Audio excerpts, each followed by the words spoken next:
Então hoje o anjo aqui vai jogar você, Amaral, dentro d'água. Meus irmãos, a paz do Senhor a todos. Todo mundo animado, alegre, ainda mais com esse tempo que melhorou muito, né? Deus seja louvado. Queridos, mesmo sentados como estão, com reverência, por favor. Quem trouxe a Bíblia, abra comigo no primeiro livro de Samuel, por favor. Prometo que eu serei extremamente breve na minha oportunidade, que a princípio eu agradeço ao pastor Valdir pela confiança. 1 Samuel capítulo 17. Em uma escola bíblica dominical eu trouxe uma reflexão sobre este mesmo texto, mas tinha no máximo 10 pessoas e eu fui instruído pelo Espírito Santo a ratificá-la nesta noite. 1 Samuel capítulo 17, eu quero que você acompanhe a leitura comigo. Eu irei falando os versículos e vocês acompanhando. Versículo 4.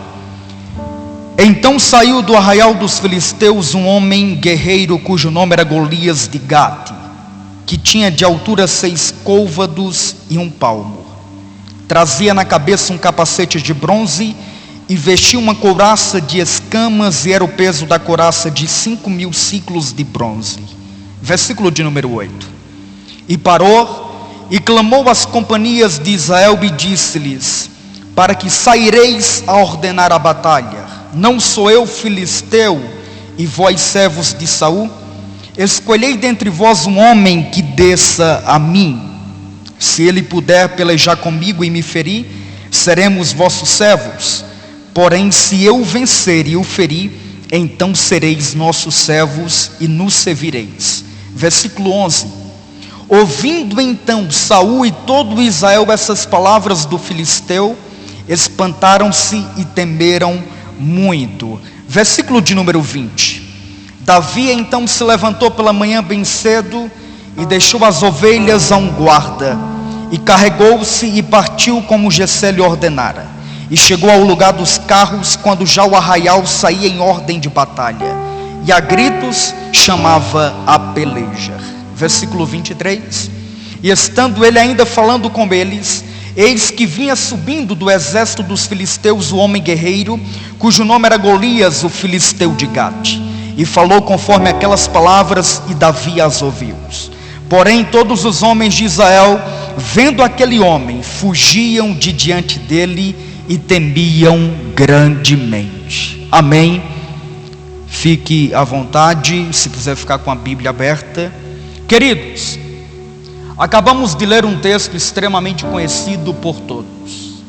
Eu quero trazer a exposição e lhe convidar educadamente, com toda humildade, pedindo a sua atenção, para que a gente procure ter uma visão difusa, uma visão holística do cenário que acabamos de ler. A batalha entre Golias e Davi é extremamente conhecida, e ela aconteceu no Vale de Elá. Para que você aprenda e não se esqueça, o Vale de Elá tinha de comprimento, de largura, 1,5 km aproximadamente.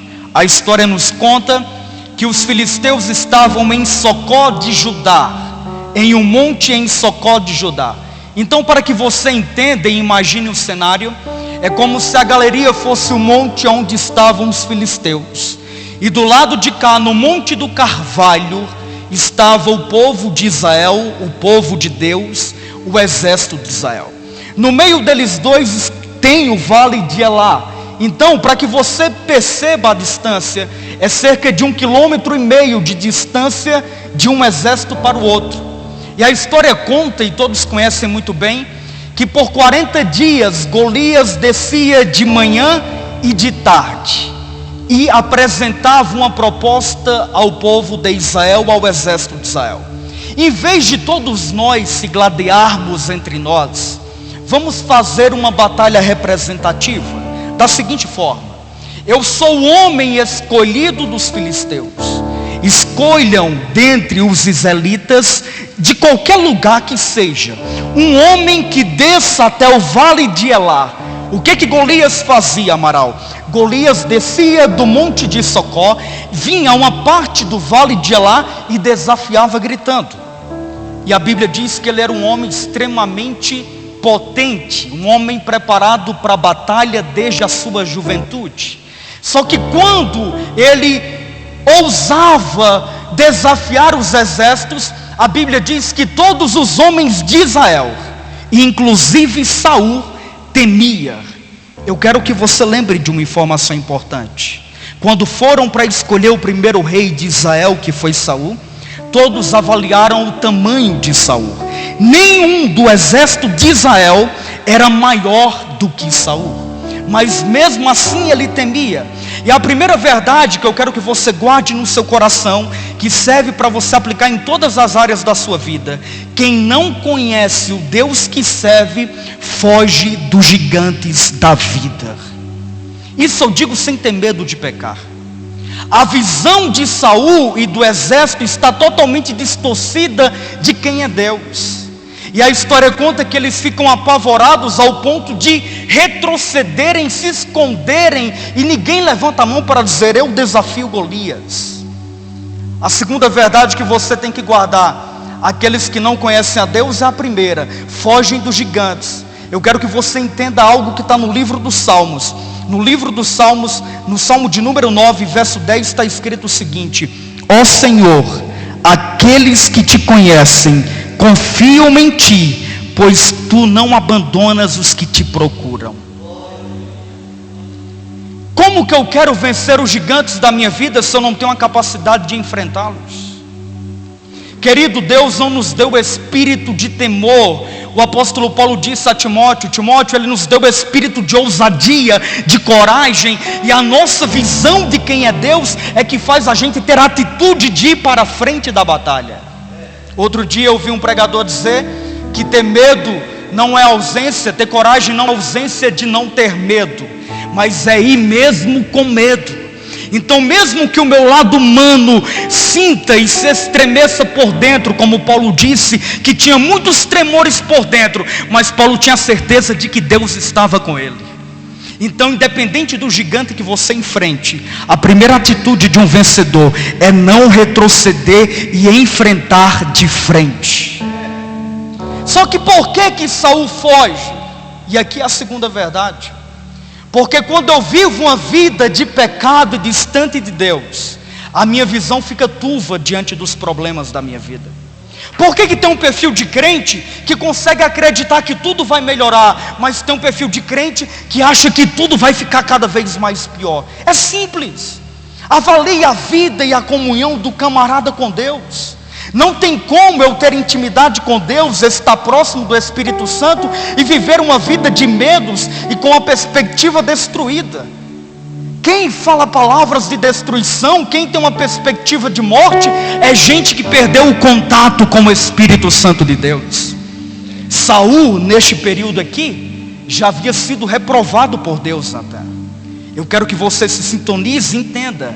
Amaral, nesse período, Davi já tinha tocado para Saul harpa, para expelir dele os demônios, porque a ausência do Espírito Santo trouxe os espíritos imundos para perturbar Saul. Sim, Davi já tinha tocado harpa para Saul quando aconteceu a batalha no vale de Elá.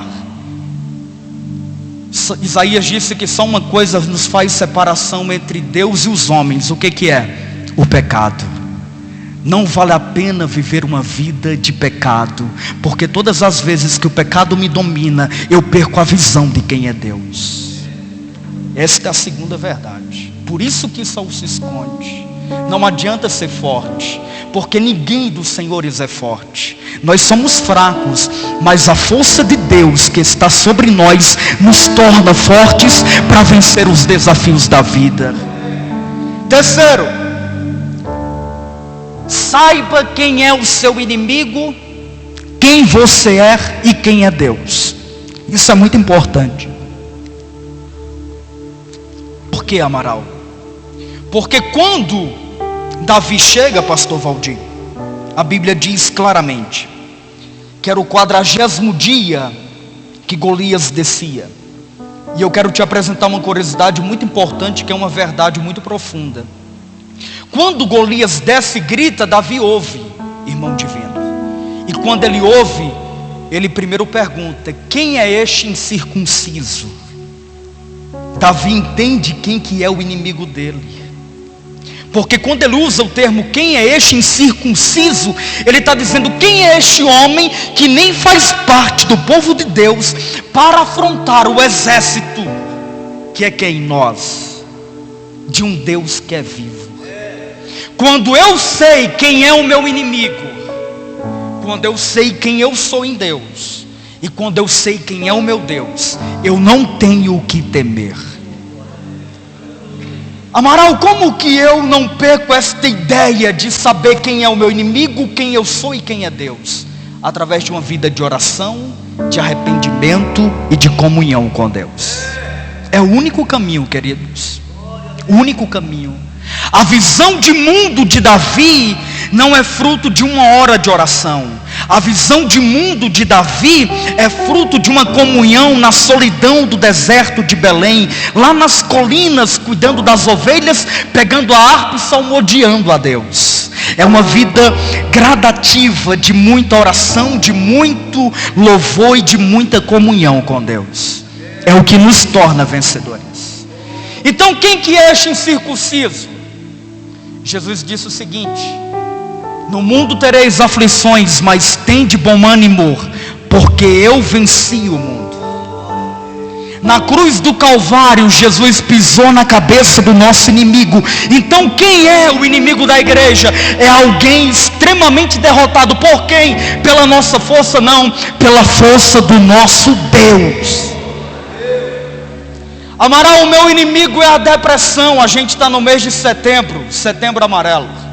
E que doença terrível, que tira de nós a alegria de viver, como um gigante que nos rodeia dia e noite. Querido, Jesus pode fazer você vencer a depressão. Ele é maior do que a depressão. Ele é maior do que as dores que nos assolam. A história continua e Davi ouve a história, o desafio do gigante. E aqui começa a ficar interessante, porque quando Davi pergunta isso, alguém responde a ele. Os homens que estão fugindo, vão fugindo, mas vão falando. E dizem: este é um homem forte que afronta Israel e afronta todo o povo, e ninguém tem coragem de enfrentá-lo. Eles não entendem quem eles são, pastor Feitosa. Aí Davi vai e pergunta: o que vai ganhar o homem que enfrentar este gigante? E eu acho interessante que eles respondem dizendo: olha, o rei vai dar a filha dele em casamento, vai isentar a família dele de pagar impostos de forma vitalícia. E de repente Eliabe, o irmão de Davi, ouve que ele está conversando com os outros soldados. E dizem o seguinte para ele, ô menino, o que você está fazendo aqui? Com quem que você deixou as poucas ovelhas que você tem que cuidar? O que Eliabe tenta fazer? Eliabe tenta fazer o que o diabo tenta fazer conosco. Porque todas as vezes que eu me levanto diante de Deus, o diabo sempre se levantará diante de mim, tentando me parar e tentando me envergonhar. Então Eliabe pega e diz que o menino é um simples pastor de ovelhas, que era um trabalho desprezível. Ele diz que ele é um homem presunçoso e que ele está ali na batalha para aparecer. E de repente, como que Davi responde ao irmão? Batendo de frente? Não. É aqui que a gente tem que aprender o segredo. A nossa luta, disse o apóstolo Paulo, não é contra sangue e carne, não é contra pessoas, Natan. A nossa luta é contra potestades do mal que habitam nas regiões celestes. Sabe por que às vezes a igreja se gladeia tanto? Porque tem gente que pensa que só quem tem que pregar é ele. Se ele não pregar, o outro também não pode pregar. Eliabe estava olhando para o irmão e dizendo: você está querendo aparecer mais do que eu. Nem ele tinha coragem de enfrentar o gigante, e só porque o irmão estava falando, ele tenta fazer com que o irmão fique envergonhado diante do exército. Sempre vai se levantar pessoas para lhe fazer parar.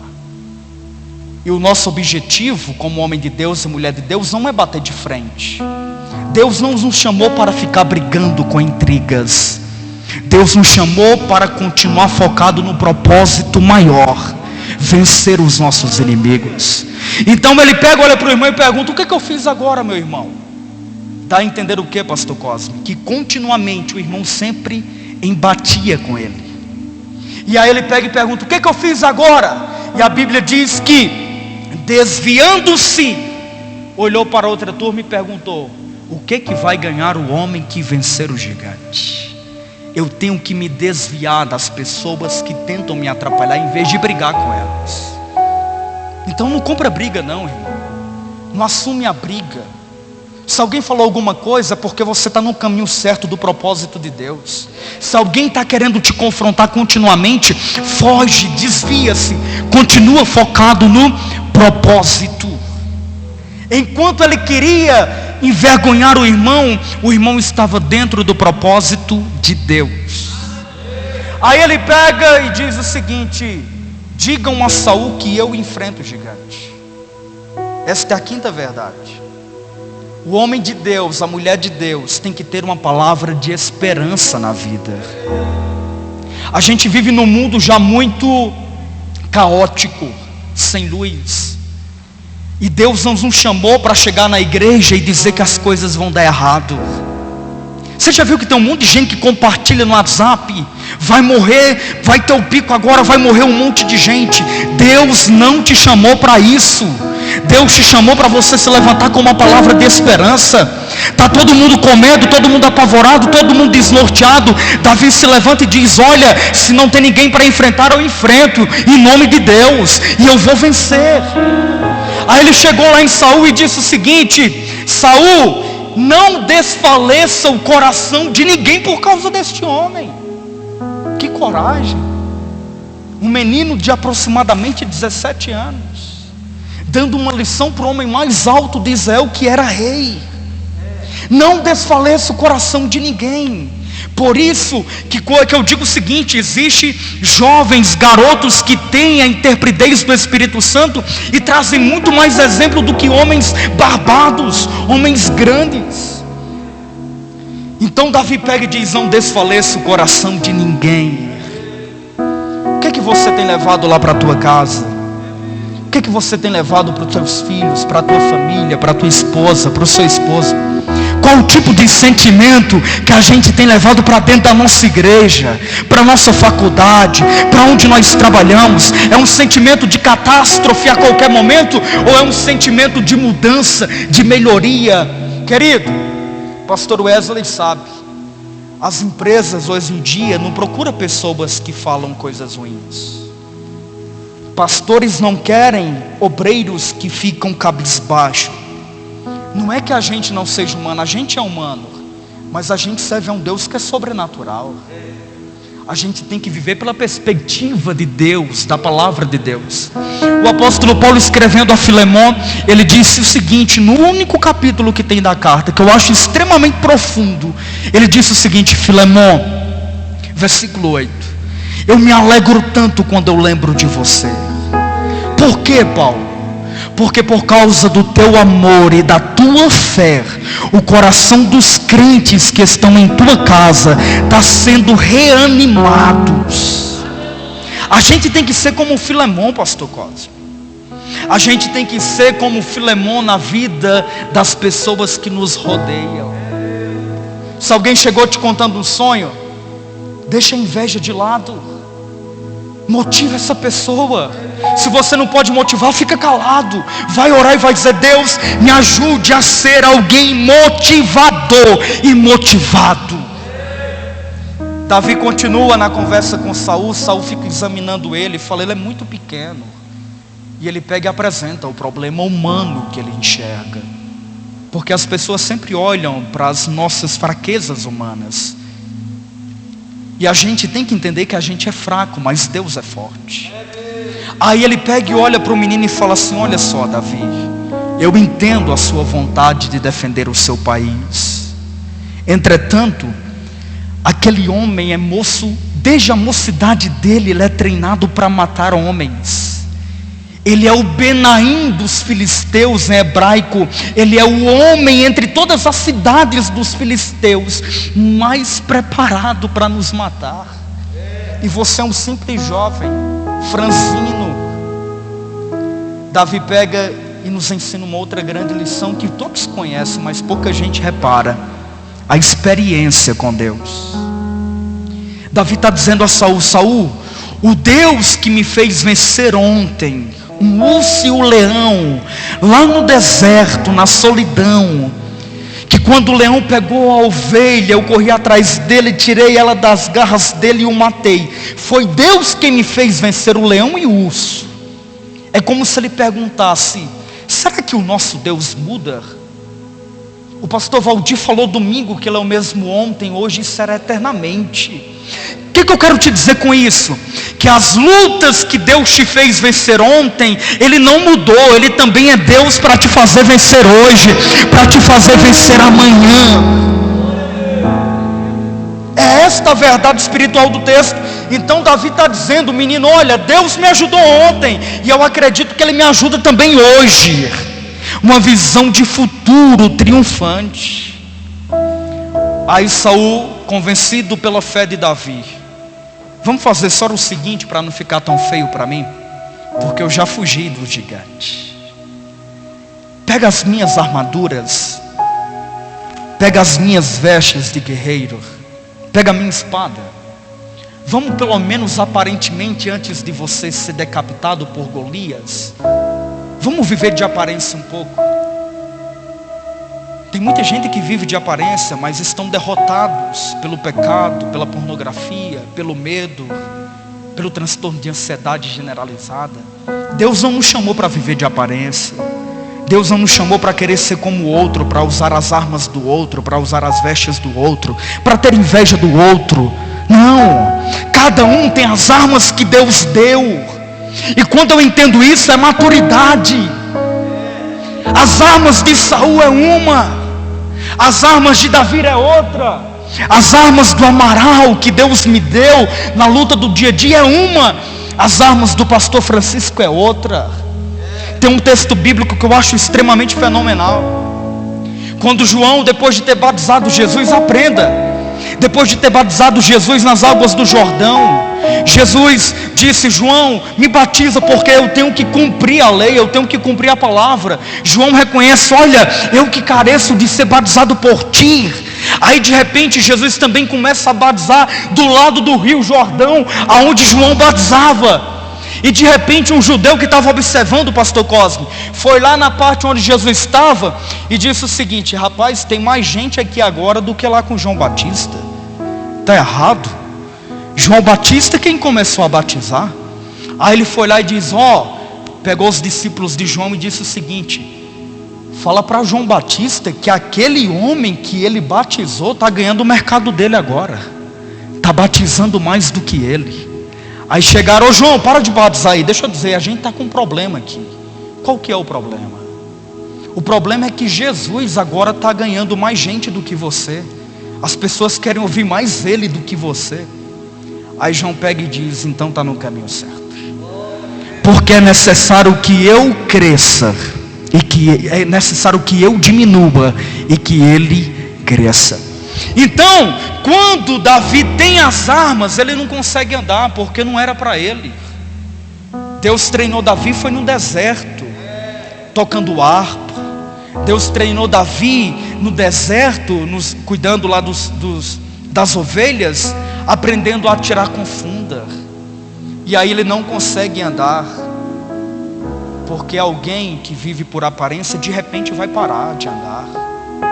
A gente não consegue sair do lugar, porque a gente não está sendo original com aquilo que Deus nos deu. Davi vai no ribeiro que fica do lado do vale de Elá e pega 5 pedras, com as armas que Deus deu a ele. Alguém pergunta: por que 5 pedras? Para que você aprenda. Existem 2 vertentes dos estudiosos. Primeiro, porque era o número de pedras padrão que todo atirador profissional de funda pegaria. E segundo, porque na própria Bíblia nós aprendemos que Golias tinha mais 4 irmãos. Então Davi, ele tinha uma visão tão vitoriosa que ele pensava o seguinte: se o irmão maior, mais novo vier, tem uma pedra para ele também. Deus vai me fazer vencedor sobre todos os gigantes que a vida me apresentar. Qual que é o gigante que você enfrenta hoje na tua casa? É o gigante financeiro? Deus vai te fazer prosperar. é o gigante da saúde. Ele é poderoso para fazer infinitamente mais do que nós pensamos que ele seja capaz de fazer. Davi vai até o vale de Elá. De repente o gigante olha ele com um cajado que ele tinha de pastor, com a história dele. Podem até zombar da sua história, mas zombam porque muitas das vezes não conhecem o nosso Deus. Ele vai com um cajado, vai com a funda, vai com as pedras. O gigante olha e tira sarro da cara dele. Porventura sou eu um cachorro para que venha a mim com pau e pedra? Eu vou pegar você, Davi, e vou jogar o seu corpo para as aves do céu comerem. Davi não fica calado. E eu quero te lembrar algo. Quando apenas ouviam, os homens temiam. Davi desceu do monte do Carvalho, está no vale de Elá. Golias está vindo ao encontro dele, o escudeiro dele está na frente. Uma cena praticamente caótica para aquele jovem garoto. E ele, depois de ouvir a ameaça do gigante, ele diz: Golias, é tudo ao contrário. O que? Você que será alimento de aves, porque você vem contra mim com algumas coisas: lança, vem com espada, vem com escudo. Eu, porém, vou contra ti com uma única coisa, com aquilo que Deus me deu, e em nome do Senhor dos Exércitos. O que significa isso? Significa que Davi, ele não confia nas suas próprias forças inteiramente em Deus. Davi não olhava para a estatura dele. Davi não se aceitava autoavaliar-se e dizer: eu sou pequeno, sabendo que serve a um Deus grande. Deus não te chamou para você ficar se vitimizando. Deus não te chamou para você ficar olhando para você mesmo e dizendo: eu vim de uma família pobre, ninguém me apoia em nada. Não, querido, Deus te apoia em tudo, e Ele quer te fazer vencer os desafios da sua vida. Uma outra grande lição que Davi nos ensina e nos apresenta é porque tudo o que ele fala, ele pratica. Você já viu que tem um monte de crente que fala: não, fica tranquilo que vai dar tudo certo, Deus vai fazer isso. Mas eles não praticam, não mostram atitude de fé.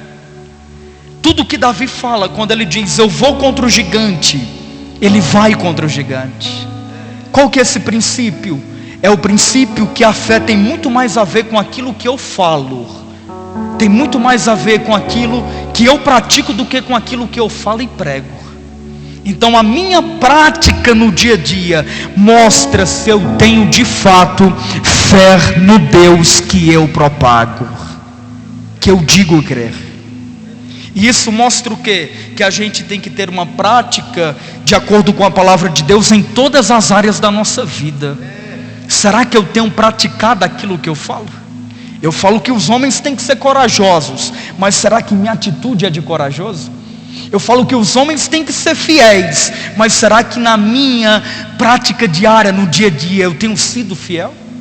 São coisas que Davi nos ensina, que serve para todas as esferas da nossa vida. E por último, para mim concluir, as suas atitudes devem influenciar os outros a fazerem aquilo que é certo e aquilo que agrada a Deus. A igreja é o espelho do mundo em tudo. De vez em quando eu vejo alguém dizer: eu não vou para a igreja porque as pessoas de lá são piores do que eu. É um pensamento totalmente diabólico e errado.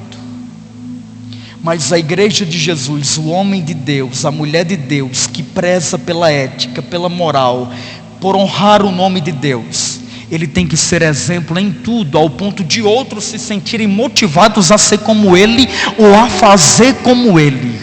É o que acontece aqui. Quando Davi enfrenta o gigante, em vez de ele, depois de ter vencido, olhar para o irmão e dizer o seguinte: está vendo aí, ô seu medroso, eu consegui. Em vez de ele voltar para Saul e dizer: Saul, aprenda com um rapaz como eu como é que é ser um rei, como é que é ter atitude de rei. Não, o propósito não é esse. O propósito não é eu humilhar o meu irmão que não teve coragem. O propósito é eu inspirar ele a acreditar em Deus como eu acredito. E a história conta que depois que Golias estava decapitado, que Davi subiu em cima dele, o exército filisteu começou a correr pelos montes. E o que aconteceu?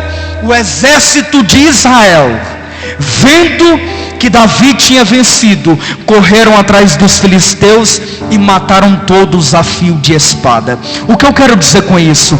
Deus vai fazer coisas tão grandes na sua vida, que a vitória que Ele te dá, vai fazer outros também vencerem. Deus vai te fazer vencedor, não para você se sentir melhor do que ninguém, mas para que você mostre que com Deus, nós somos mais do que vencedores em Cristo Jesus. Se coloca de pé, por favor.